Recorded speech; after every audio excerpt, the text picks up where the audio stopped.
Good evening, everyone. I'm coming to you live today with a clinical conversation which is very apt for autumn, and that is seasonal affective disorder.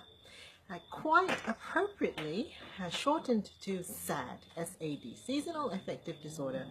I'm Valerie Ling. I'm clinical psychologist and director, founder of the Center for Effective Living. Hello there. Nice to see you, Sarah.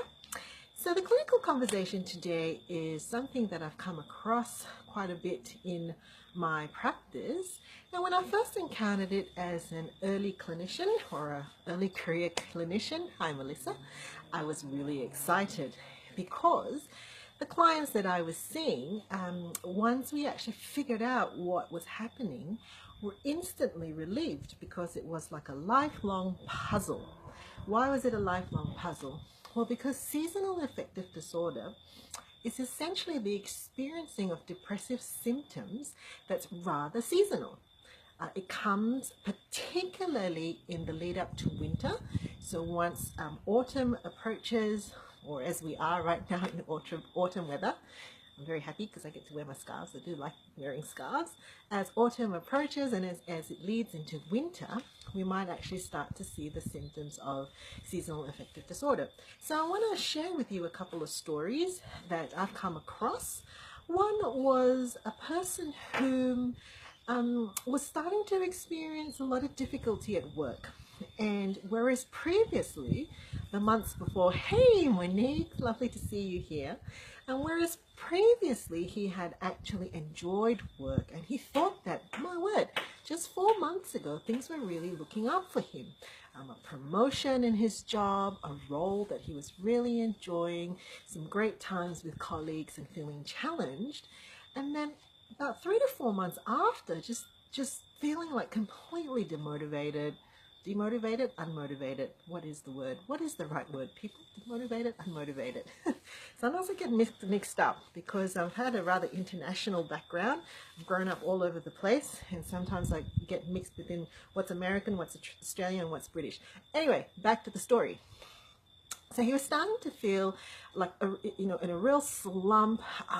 He wasn't performing at work. He was actually dreading going to work. He wasn't sleeping well, wasn't eating well. And prior to coming to see me, he was cracking his head, trying to figure out what is going on. Was it because of the new person on the team? Is that what's impacted him? Or was it because he underestimated the stress of the role and he was really trying to figure out what it could have been?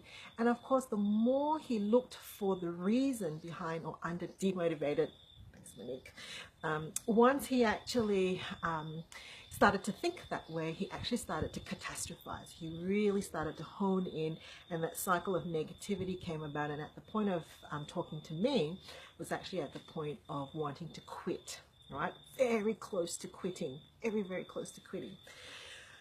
Now, what I got this person to do then was to actually trace for me the episodes. What we want to do is we want to actually find out these episodes of depression, what the history has been like, whether it's been reoccurrent, whether it's a single episode, whether indeed it is a reaction to stress or overwhelming stress.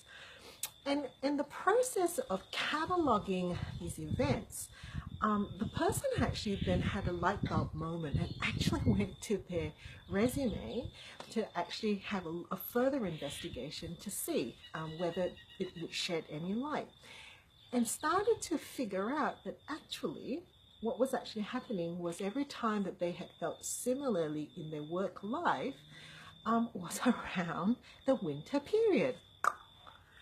And then we started to piece the picture together, and very quickly we arrived at the conclusion that this person probably had seasonal affective disorder.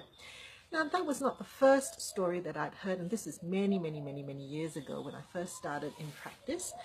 I encountered this in other contexts as well. People just coming in at the point where they're just really out of options as to try to figure why they're feeling this way. Prior months had been perfectly fine, and really looking for reasons, starting to question their marriages, starting to question the choices they had made. Maybe it was because they moved, maybe it was because the house they bought, maybe because it was the financial commitment, and really starting to feel regret and panic. But as we go through the history and the episodes of those depressive symptoms, actually really realizing that there was a coincidence, and that is came about during the winter months. So I raise that as for our clinical conversation in particular because it is the fall season. And very much so during this time in the practice, we're always encouraging our clients to really just to start to be aware of their symptoms and how they're actually feeling, and really starting to self-monitor themselves, because as winter approaches, they could find that some of their symptoms might worsen. So I'll put up a blog from our website of a blog that I wrote about this condition some time ago, that just talks about seasonal affective disorder and how to seek help for it. All right, thanks for joining me. Bye everyone.